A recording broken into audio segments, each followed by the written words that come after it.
7월 달이 되었습니다. 여러분 정말 시간 빠르죠? 1년의 절반이 지나가 버렸습니다. 7월이 되었지만 여러분 지난달 6월 달 우리 교회가 같이 읽었던 신앙 서적이 뭔지 아십니까? 한번 크게 한 말씀해 보실래요? 시작. 맞습니다. 예수님이라면 어떻게 하실까? 저도 이번에 이 책을 처음 읽어봤어요. 처음 사서 책 읽어봤는데 딱 한 챕터를 읽고 나서 제 아내에게 줬습니다. 여보, 당신도 한번 일단 첫 챕터만, 한 챕터만 읽어봐. 왜 그러는지 아십니까? 이 첫 챕터가 주는 임팩트가 그 충격이 너무 컸기 때문이거든요. 그리고 이 질문을 제 아내와 함께 나누고 싶었기 때문입니다. 예수님이라면 어떻게 하셨을까? 흔히 인생은 B와 D 사이의 C라고 하죠. 여러분 그렇죠. B는 태어남을 의미하는 벌스고요. D는 죽음을 의미하는 데스죠. 그 사이에 선택을 의미하는 C, 초이스가 있다는 뜻에서 인생은 B와 D 사이의 C라고 얘기를 합니다. 그런데 그 선택이 너무 어려워요. 여러분 그렇죠. 여러분 오늘 점심으로 뭐 드실 예정이십니까? 점심으로 때로는 점심에 뭐 먹을지 결정하는 것도 너무 힘들어요. 저희 사역자들의 그 하루 동안의 가장 큰 과업 중에 하나가 오늘 점심에 뭐 먹을까? 이 질문이 되기도 합니다. 그래서 어떤 라디오 프로그램은요, DJ가 점심을 정해줍니다. 오늘은 이거 세 가지 중에 하나를 드세요. 그리고 신기한 것은요, 그 라디오를 듣는 사람들이 그 세 가지 중에 하나를 먹는다는 데 있습니다. 아직 아이들을 키우는 젊은 부부들도 결정하는 것이 참 많을 거예요. 결정해야 되는 것이 어디에 살아야 될지, 무엇을 먹어야 될지, 그리고 아이들을 어떻게 키워야 될지, 그리고 때로는 아이들을 어떻게 혼내는 것이 지혜로운 것인지도 결정하는 것이 참 힘듭니다. 아이들 다 키우고 이제 시집장가 다 보낸 우리 어르신들도 이 결정이라는 어려움에서 해방되진 않으셨을 것 같아요. 한 70세 정도 넘어가시게 되면 이제 무릎 연골에 문제가 생기시죠. 여러분 그렇죠. 무릎에. 그래가지고 인공관절 수술들을 참 많이 하시는데 수술하실 때 아마 고민을 많이 하셨을 것 같아요. 어느 병원에서 할까? 권사님들 정말 그렇죠. 어느 병원에서 할까? 그리고 그 병원에 어떤 원장님에게서 할까? 이것도 참 결정하기 어려웠을 겁니다. 맞습니다. 인생은 정말 선택의 연속이에요. 아마도 우리가 읽었던 그 책도 이런 고민에서 시작되었을 것 같습니다. 이 책을 읽은 분들은 아시겠지만 이 책은 소설입니다. 소설책. 그리고 첫 챕터는 정말 흥미로운 이야기로 시작이 돼요. 미국의 어떤 마을에 한 교회가 있었고요. 그 교회는 중산층 이상의 경제적으로 좀 넉넉한 사람들이 나오는 그런 교회였습니다. 그 교회 목사님의 이름은 맥스웰이라는 분이셨는데 설교를 참 잘하는 분이셨다고 해요. 그러던 어느 주일에 참 충격적인 일이 벌어집니다. 여느 때와 같이 똑같이 예배를 드리고 예배를 마치려고 하는 순간에 갑자기 어떤 사람이 일어나서 이야기를 하기 시작합니다. 그 사람은 처음 본 사람이었고 그 교회 교인들과는 달리 좀 허름한 옷을 입은 노숙자와 같은 그런 사람이었거든요. 그 사람이 일어나서 성도들을 향해서 이런 말을 하기 시작합니다. 좀 길지만 제가 읽어드리도록 하겠습니다. 목사님께서는 예수님을 믿는 사람들은 그분의 발자취를 따라야 하며 그 발자취는 곧 순종, 믿음, 사랑 그리고 본받음이라고 역설하셨습니다. 그렇지만 목사님께서는 예수님의 발자취를 따른다는 참된 의미, 특히 마지막 단계인 본받음에 대해서는 말씀하지 않은 것 같군요. 여러분 같은 그리스도인들은 예수님의 발자취를 따른다는 것이 과연 무엇을 의미한다고 생각하십니까? 저는 직업을 얻기 위해 사흘 동안이나 이 도시의 구석구석을 떠돌아다녔습니다. 그러는 동안에 동정이나 위로의 말 한마디라도 해주신 분은 여기서 계신 목사님 한 분밖에 없었습니다. 추측하건대 여러분은 떠돌아다니는 실직자들이나 거지들이 너무 많다 보니까 차츰차츰 만성이 되어서 나중에는 어떤 사람이 구걸하더라도 무관심해졌으리라 생각합니다. 물론 여러분께서 모든 다른 일들은 제쳐놓고 저 같은 실직자들에게 직업을 구해주기 위해 발벗고 나설 수 없다고 이해하고 있습니다. 다만 제가 궁금한 것은 예수님을 따른다는 것은 도대체 무엇을 의미하냐는 것입니다. 주님을 따른다는 것은 예수님께서 이 세상에 계실 때 행하신 것처럼 여러분 스스로 고통의 십자가를 지고 여러분 자신을 부정하면서 길 잃은 자들과 고통받은 자들을 구원을 의미하고 있다는 것을 알고 계십니까? 하지만 아직도 저는 이해할 수 없습니다. 이따금 저는 교회에 다니지도 못하는 수많은 사람들이 가난과 배고픔에 허덕이면서 셋방에서 초라하게 죽어가고 일자리를 찾아 거리를 방황하고 점점 빈곤과 술과 죄악에 빠져들고 있는데도 불구하고 이처럼 큰 교회에 다니는 사람들이 좋은 옷을 입고 호화로운 저택에 살면서 사치품을 사기 위해 돈을 물쓰듯 하고 여름 휴가를 즐기기 위해 먼 곳까지 놀러 가곤 하는 것을 볼 때 자꾸만 의아한 생각이 듭니다. 그 말을 하고 그 자리에 쓰러집니다. 그리고 얼마 후에 이 목사님의 자택에서 소천하고 말아요. 이 사건은 그 맥시엘 목사님과 몇몇 성도들에게 큰 충격으로 다가옵니다. 사실 이 사람이 이야기하고 있는 이것은 우리도 종종 고민하고 있는 그런 내용들이죠. 세상에 어려운 사람들이 이렇게 많은데 TV를 보면 그 아프리카 아이들은 깨끗한 물을 먹지 못해서 죽어가고 있는데 1,000원짜리 약을 먹지 못해서 실명하고 있는데 내가 이렇게까지 누리면서 살아도 될까? 누리면서 사는 것까지는 괜찮은데 내가 이렇게까지 그들에 대해서 관심을 갖지 않고 사는 것이 괜찮을까? 예수님을 믿는다는 것은 당신의 고난에 동참하는 거라 그랬는데 내 기도를 돌아보면 고난에서 벗어나는 것이 대부분일 때, 그리고 주를 위한 고난은 내 인생에서 눈꼽만큼도 찾아보지 못할 때 과연 이것이 옳은 신앙생활일까? 이런 고민이 우리를 찾아오게 되어 있습니다. 맞습니다. 우리 마음속에는 이런 죄책감도 있고 이런 책임감도 있어요. 그날 그 교회에 들어왔던 그 사람은 모든 기독교인들이 고민하던 그 현실을 그대로 이야기해 줬던 겁니다. 그 다음 주에 이 맥시엘 목사님이 이 성도들을 향해서 이런 제안을 한 가지를 하거든요. 나는 우리 제일교회 교인들 중에 앞으로 1년 동안 무슨 일을 하든지 먼저 예수님이라면 어떻게 하실까 하고 자기 자신에게 물어본 다음 그 해답에 따라서, 즉 예수님께서 하시리라고 짐작되는 그대로 행하겠다고 진지하고도 정직하게 서약하는 지원자들이 있기를 바랍니다. 예배 후에 한 50명의 성도들이 교육관에 모였습니다. 그 가운데는요, 신문사 사장도 있었고, 철도 공장의 소장도 있었고요, 작가도 있었고, 성악가도 있었고, 돈이 아주 많은 자산가들도 있었습니다. 그들이 1년 동안 자신의 일상생활에서 예수님이라면 어떻게 하실까라는 질문을 가지고 살아낸 이야기가 바로 이 책, 바로 이 소설책이에요. 비록 소설책이지만 비현실적이지만은 않습니다. 예수님이라면 어떻게 하실까? 이 기준대로 살았더니 잘 됐더라. 조금 어려움을 겪었지만 결국엔 성공했더라. 이런 이야기만 있는 것은 아닙니다. 예를 들어서 이 철도 공장의 소장은요, 가족들에게 일단 배척을 받았고 모든 것을 잃었고 사회적인 지위도 다 잃어버렸다는 이야기로 이 책이 마무리가 되거든요. 신문사 사장은 모든 광고가 다 끊겨가지고 폐업의 위기를 겪었고요. 아주 유명한 오페라 가수는 세상적인 성공을 얻지 못하게 됩니다. 물론 여기 나오는 이 등장인물들의 삶과 어떤 신앙적인 선택이 다 옳다, 그런 것은 아닙니다. 그러나 이 책은 우리에게 한 가지 결정의 기준은 확실하게 던져주고 있는 것 같아요. 예수님이라면 어떻게 하셨을까? 예수님이라면 어떻게 하셨을까? 예수님이라면 직장 생활 어떻게 하셨을까? 예수님이라면 내 아이들을 어떻게 키우셨을까? 예수님이라면 집안일을 어떻게 하셨을까? 예수님이라면 내가 번 돈을 어떻게 쓰셨을까? 저는 이 고민을 하면서 평생 살았던 사람이 바로 오늘 우리가 본문에서 읽은 에녹이라고 생각을 합니다. 구약 성경에서 에녹은 딱 한 가지 사실로 유명한데 여러분 그게 뭔지 아시죠? 그게 뭐죠, 여러분? 맞아요. 죽지 않고 승천한 거죠. 죽지 않고 승천한 사람이 바로 에녹입니다. 그런데 성경에서 죽지 않고 승천한 사람이 한 사람 더 있는데 그 사람이 누군지 아십니까? 엘리야입니다. 엘리야. 맞습니다. 태초부터 지금까지 죽지 않고 승천한 이 어마어마한 복을 받은 사람은 성경에서, 이 역사에서 단 2사람이에요. 2사람. 그런데 에녹에 관한 이 기록을 읽다 보면 참 애매하다는 생각이 들거든요. 뭘 잘했지? 에녹이 도대체 뭘 했지?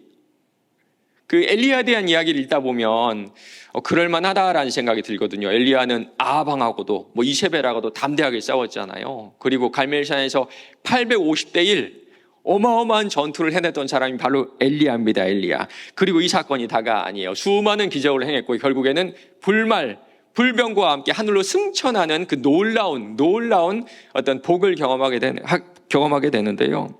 이 엘리야에 대한 이야기가 얼마나 많은지 이 열왕기상 17장부터 열왕기하 2장까지 무려 8장이 엘리야의 파란만장한 인생을 우리에게 보여주고 있습니다. 그래서 이 이야기를 읽으면 이런 마음이 들어요. 그럴 만하다. 승천할 만하다. 참 대단한 사람입니다. 그런데 에녹은 아니거든요. 에녹에 관한 이야기는 성경에 딱 19절이죠. 19절. 10장도 아니고 19절. 그리고 19절 중에 대부분은 그 족보입니다. 족보. 누구의 아버지, 누구의 딸 이런 거 있죠. 아들 이런 거 있잖아요. 참 죽지 않고 승천할 정도라면 뭔가 좀 두드러진 일, 좀 대단한 일, 특별한 사건이 있을 법도 한데 에녹에 관해서는 그런 내용 자체가 전혀 없거든요. 도대체 에녹은 무엇을 잘했길래 태초부터 지금까지 단 2사람이 받은 복을 받으면서 살았을까요?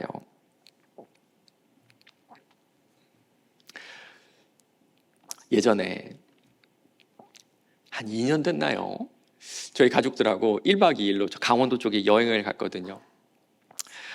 숙소에서 하룻밤을 딱 자고 아침 일어났는데 사단이 났습니다. 사단이. 자동차 키가 사라져 버렸어요.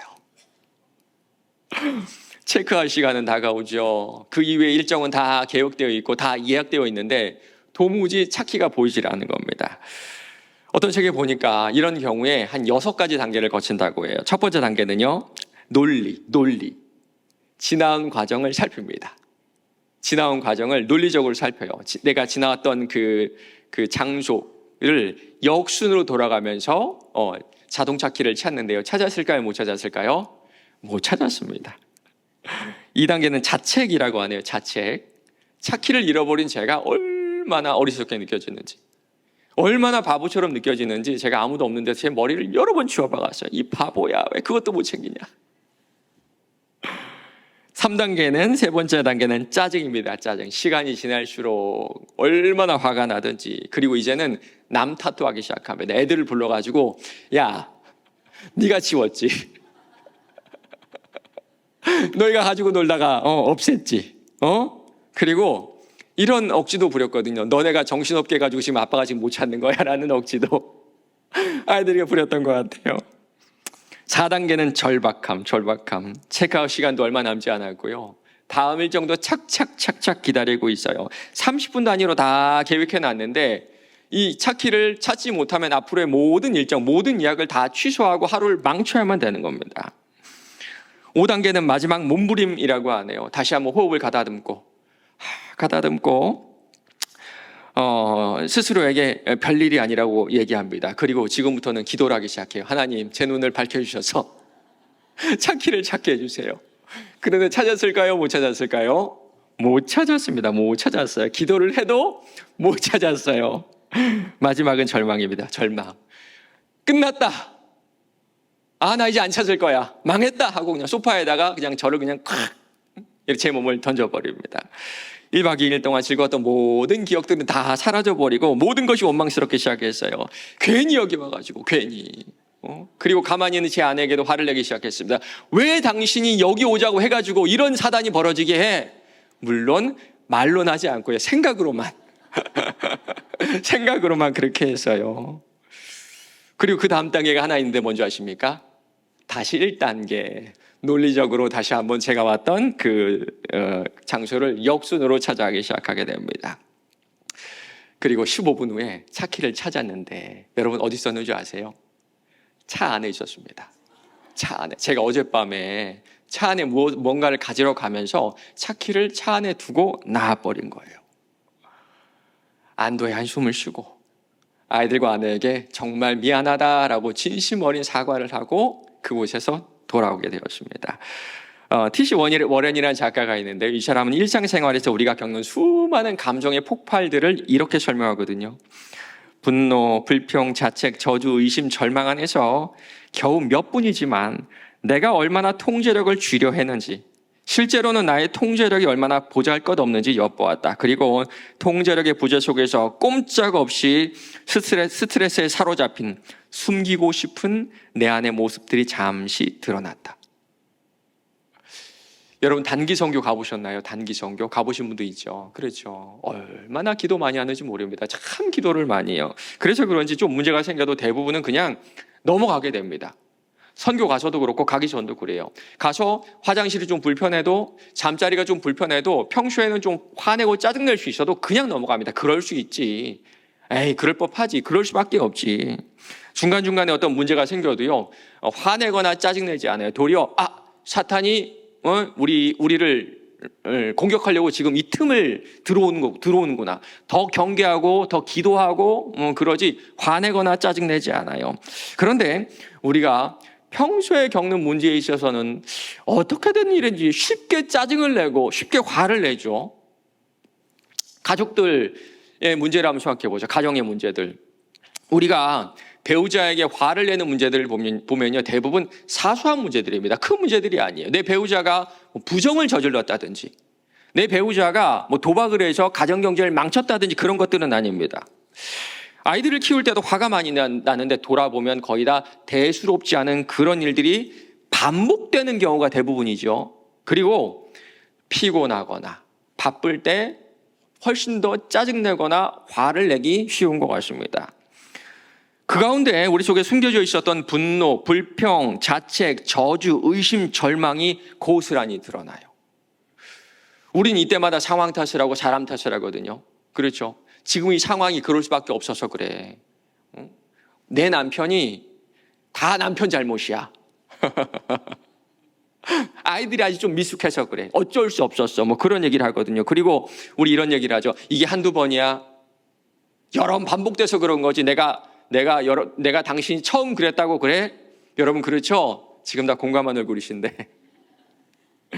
맞습니다. 다 맞는 말이에요. 그렇죠. 여러분, 우리의 가족들이 반복적으로 사소한 실수들을 계속해서 하는 것들은 맞거든요. 그런데 분명한 사실은 그 사건과 그 사람을 통해서 내 안에 있었던 원래 모습들이 밝히 드러났을 뿐이라는 겁니다. 왜 그럴까요? 여러분 왜 그럴까요? 우리 예수 믿는 사람이잖아요. 내 안에 성령을 모시고 있는 사람이잖아요. 성령을 모시고 있는 왜 우리가 우리 안에 있는 이 나쁜 감정들, 악한 감정들도 왜 통제하지 못해서 내 사랑하는 사람들에게 온갖 분노를 쏟아내고 불평하고 자책하고 절망하고 있을까요? 저는 우리의 신앙이 너무 크기 때문이라고 생각해요. 우리의 신앙이 너무 커서 그렇다고 생각을 합니다. 그림 한번 보실래요? 그림. 제가 그린 겁니다. 우리 자신을 이 유리병이라고 한번 생각해 보세요. 그리고 일상에서 겪는 다양한 어려움들을 이 유리병 안에 있는 작은 돌들이라고 한번 생각해 보시기 바랍니다. 이 일들로 인해서 우리는 슬퍼하고 좌절하고 다투고 분노하고 절망한 사건들이 계속 이어지게 되죠. 그렇죠. 우리의 신앙을 여기에 넣어서 이 감정들을 다스려야 되는데 우리의 작은 일상들에 들어오기에는 내 신앙이 너무 커서 들어가지 못해요. 맞습니다. 신앙이 깊고 성숙하다는 의미에서 크다는 것이 아니라 내 작은 현실에 스며들지 못한다는 의미에서 크다고 제가 지금 말씀드리는 겁니다. 그리스도의 고난에 동참하는 것, 하나님 나라를 확장하는 것, 복음의 증인으로 살아내는 것, 이것들이 우리가 가지고 있는 신앙들이죠. 너무 귀한 신앙인데, 너무나 귀한 신앙인데 문제는 그 크기가 너무 커서 우리의 일상의 틈새로 들어가지 못한다는 데 있습니다. 하나님의 나라를 확장하고 싶은 내 신앙이 내 배우자와의 사소한 말다툼, 내 직장 동료와의 다툼에는 아무런 영향을 끼치지 못하죠. 복음의 증인으로 살아내고 싶은 내 신앙이 하루세끼 밥을 하고 정수를 하고 집안일을 해야만 하는 이 가사노동에서 찾아오는 수많은 감정들을 해결해 주지 못합니다. 그리스도의 고난에 동참해야 한다는 이 귀한 신앙이 나에게 있는 물질을 어떻게 써야 하는지 우리에게 알려주지 않아요. 그러고 보면 그리고 보면 우리는 하나님을 사랑하라, 내 이웃을 내 몸처럼 사랑하라, 이 말씀을 1년에 열흘 남짓 보내는 선교지에서는 지킬지 몰라도 나머지 355일은 외면하면서 살았는지도 모릅니다. 어떤 수도원 벽면에 이런 글이 써 있어요. 모든 사람은 혁명을 원한다. 아무도 설거지를 원하지 않는다. 맞습니다. 우리는 우리 일상에서 반복되는 일들을 아주 하찮게 여기거든요. 그러나 설거지를 하지 않고는 주님의 일을 감당하지 못해요. 우리는 특별한 날, 특별한 일을 준비하며 살지만 우리 인생에는 특별한 날, 특별한 일보다 평범한 날, 평범한 일들이 훨씬 더 많습니다. 맞습니다. 우리에게는 일상을 살아내는 이 신앙이 없는지도 몰라요. 에녹은 왜 죽지 않고 승천하는 이 어마어마한 복을 받았을까요? 성경은 여기에 대해서 아무런 대답도 하지 않고 있습니다. 그런데 저와 같은 고민을 했던 어떤 목사님이 에녹과 함께한 동행이라는 책에서 이렇게 이야기를 하고 있습니다. 한번 들어보세요. 하나님과 함께 사는 사람들에게 있어서 우연한 일이란 없다. 안식일만이 아니라 한 주일 동안 생기는 모든 일들 속에 하나님의 뜻이 들어있다. 그러니 우연이란 없는 것이다. 우연인 것처럼 보이는 일 속에서도 하나님의 깊은 뜻이 담겨 있기 때문에 나에게 생긴 모든 일들을 통해서 하나님이 나에게 무엇을 말씀하려는지 생각할 수 있어야 한다. 우리는 내가 원하는 방식으로 하나님 만나고 싶어 하거든요. 단기 선교 가운데, 부흥 집회 가운데, 주일 예배 가운데, 주일 봉사 가운데, 제자 훈련 가운데, 기도 모임 가운데, 내 개인적인 성경 읽기와 내 개인적인 기도 생활 가운데 하나님을 만나고 싶어 합니다. 그러나 주님은 그 시간 외에 더 많은 시간을 우리와 함께 보내고 싶어 하세요.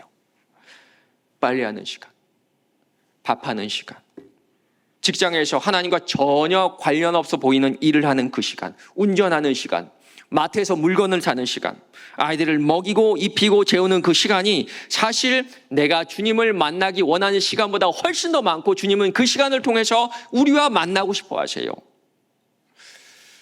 우리는 신앙적인 영역과 세속적인 영역을 완전히 분리하며 살아갑니다. 그래서 때로는 내 배우자에게, 내 아이들에게 왜 당신은 교회랑 집에서 모습이 달라? 왜 당신은 교회에서 모습과 집에서 모습이 달라라는 핀잔을 듣기도 합니다. 이 사실이 우리에게 죄책감을 줄 때가 있어요. 그러나 주님께서 우리에게 반복된 일상을 주시고 이 가운데 어려움을 겪게 하신 이유는 우리에게 죄책감을 주시게 하기 위함이 아닙니다. 그분은 매 순간 나의 일상의 틈새로 찾아와서 내 실패 가운데 나를 보게 하세요. 맞습니다. 그 순간이야말로 주님께서 주신 성숙의 시간이고 주님께서 주신 성장의 기회가 됩니다. 여러분 생각해 보세요. 우리를 자라게 하는 것은, 우리의 삶을 유지하게 하는 것은 우리가 1년에 한 번 먹는 아주 좋은 곳에서 먹었던 기억에 남는 그 음식이 아니에요. 우리를 자라게 하는 것은 무엇을 먹었는지도 기억도 안 나는 이틀 전의 저녁 식사, 무엇을 차렸는지 기억도 안 나는 2주 전의 저녁 식사, 그것이 우리를 자라게 하고 내 아이들을 성장시킵니다. 맞습니다. 저는 에녹이 이 시간 동안 하나님 앞에 부끄럽지 않게 살았다고 생각을 합니다. 하다못해 우리가 손톱을 깎는 그 사소한 시간에도 머리를 감고 세수를 하고 빨래를 하고 밥을 하고 버스를 타고 지하철을 타고 운전을 하는 그 사소한 순간을 통해서 이 에녹은 죽지 않고 승천할 수 있는 그 어마어마한 복을 이 하나님 앞에 살아내는 일상을 통해 받았다고 저는 그렇게 믿습니다. 여기에 두 가지 길이 있어요. 하나는 내 자신을 밀어붙이는 겁니다. 나는 교회와 집이 다르다. 나는 말과 행동이 다르다. 나는 잘못했고 앞으로는 나는 가정과 직장에서 내 삶과 신앙이 일치하도록 노력하겠다. 용기는 가상합니다. 그러나 불가능해요. 그리고 이것은 옳지 않습니다. 왜냐하면 우리에게는 그럴 만한 능력이 없기 때문이에요. 신앙과 삶의 일치? 너무나 좋은 얘기지만 불가능한 얘기입니다. 두 번째 길은 인정하는 거예요. 난 이런 인간이구나. 나는 내가 갖고 있는 신앙을 이 믿음대로 살아낼 수 없는 사람이구나. 잘난 거 하나도 없고 내가 믿는 것조차, 이 기본적인 신앙조차 지켜낼 수 없는 그런 사람이구나. 맞습니다. 이 평범한 일상생활을 통해서 내가 은혜가 필요한 사람임이 드러나면 됩니다. 건강한 사람에게는 예수님이 필요가 없어요. 그분은 잃어버린 자를 위해 이 땅에 오셨고 우리와 똑같은 육신을 입고 우리와 똑같은 수치를 경험하셨기 때문입니다. 그렇기 때문에 매 순간 아이들을 기르면서 남편과의 관계 속에서 일상생활 가운데 매 순간 실패를 경험하고 또 실패를 경험해도 우리 입술에 이 질문 하나만 있으면 됩니다. 내가 아니라 예수님이라면 어떻게 하셨을까? 저는 에녹이 이와 비슷한 질문을 하면서 살았을 것 같아요. 하나님께서 무엇을 기뻐하실까? 그런즉 너희는 먹든지 마시든지 무엇을 하든지 다 하나님의 영광을 위하여 하라. 평범한 저녁 식사를 할 때도, 양을 치다가 목이 말라서 우물을 길어 마실 때도 하나님의 기쁨을 찾았을 것 같아요. 이 질문을 가지고 그의 모든 인생을 살았던 에녹은 400년 동안 노예 생활을 했던 이스라엘 백성을 애굽에서 이끌어낸 모세도, 위대한 왕국을 만들어냈던 다윗도, 믿음의 조상인 아브라함도 얻지 못한 죽지 않고 승천한 이 복을, 이 어마어마한 복을 이 일상의 삶에서, 평범한 삶에서 얻어낼 수 있지 않았을까요? 저는 평범한 일을 훌륭하게 해냈던 그가 이렇게 평범하게 기록되어 있는 것도 우연은 아니라고 생각합니다. 저는 오늘 본문에서 하나님 이렇게 말씀하시는 것 같아요. 인생은 이렇게 사는 거야. 인생 이렇게 사는 거야. 가장 큰 상급은 이런 사람들에게 주어지는 거야. 이 땅에서 자신의 이름이 높아지지 않았던 사람, 드러낼 것도 없고 보여줄 것도 전혀 없었던 사람, 그럼에도 불구하고 나의 일상을 주님과 동행하며 하나님께 드렸던 사람, 지금도 하나님은 그런 사람을 찾으시며 죽지 않고 승천하는 세 번째 복을 받을 사람을 찾고 계시지 않을까요? 말씀을 맺겠습니다. 독실한 유대인들은요, 화장실을 이용한 다음에 이런 기도문을 읽었다 그래요. 야차례라고 불리는데 제가 읽어드리겠습니다. 찬양을 받으소서 우리의 하나님, 우주의 왕이시여, 지혜로 사람을 지으시고 그 안에 많은 구멍과 빈틈을 만드신 분, 주님의 영광의 보좌 앞에 명백하고 잘 알려져 있듯 만일 이것 중 하나라도 파열되거나 막힌다면 누구도 주님 앞에 잠시라도 서거나 살아있는 것은 불가능합니다. 찬양을 받으소서 모든 육체를 치유하시고 놀랍게 행하시는 분. 좀 민망하죠? 좀 적나라하죠? 그렇죠? 이 기도문은요, 천지를 창조하신 하나님께서 인간의 몸에서 가장 지저분한 곳까지도 관여한다는 사실을 믿으라고 우리를 좀 도전하고 있거든요. 여러분, 화장실에 가는 순간이 어떤가요? 어쩌면 우리의 하루 중에 가장 품위가 떨어지는 그런 시간, 그런 순간 아닌가요? 그 누구에게도 내가 이렇게 했다고 구체적으로 말할 수 없는 이 순간까지도 우리 주님은 예배의 시간으로 삼으라고 말씀하세요. 그렇다면 이번 한 주 우리 이렇게 한번 살아볼까요? T.C. 워렌이라는 아까 그 작가는 우리에게 이렇게 살아보라고 권면을 합니다.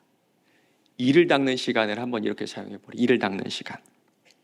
우리는 주로 거울을 보면서 이를 닦잖아요. 그렇죠? 거울 보면서 내 자신을 바라보잖아요. 그때 거울에 비친 나를 주님께서 보시는 그 시야로, 그 눈으로 바라보라는 겁니다. 저희 셋째가 6살이어서 아직도 제가 이를 닦아줄 때가 있거든요. 이를 닦으면서 그 아이 얼굴을 바라보면 얼마나 예쁜지 몰라요. 얼마나 예쁜지 모릅니다. 그래가지고 이를 다 닦고 나면 제가 항상 뽀뽀를 안 할 수가 없어요. 너무 예쁘거든요. 하나님도 그러세요. 거울에 비친 그 내 모습을 보고 우리 하나님 얼마나 기뻐하고 얼마나 좋아하시는지 모릅니다. 때로는 지친 얼굴, 때로는 피곤한 얼굴, 때로는 나이가 너무 들어서 더 이상 내 얼굴에서 아름다움을 찾아내지 못할지라도, 그런 얼굴이 되었을지라도 우리 하나님은 우리를 얼마나 아름답게 바라보시는지 몰라요. 우리가 우리의 손자를 바라보는 그 눈으로, 여러분들 손자들이 유치원에서 재롱잔치 할 때 바라보는 그 눈빛으로 우리 주님께서 우리 한 사람 한 사람을 바라보고 계세요. 여러분, 이번 남은 한 주 화장실에서 이를 닦으실 때마다 거울에 비친 내 모습을 그렇게 좀 봤으면 좋겠습니다. 우리 하나님이 나를 너무나 아름답게 보신다. 너무나 귀하게 보신다. 오늘 하루 우리에게도 평범한 하루가 주어졌죠. 이 평범한 하루에 예수님이라면 어떻게 하실까? 이 질문을 매 순간 던지며 어떤 한 일에 있어서는 한번 그렇게 도전해 보시는 저 여러분 되시길 바랍니다.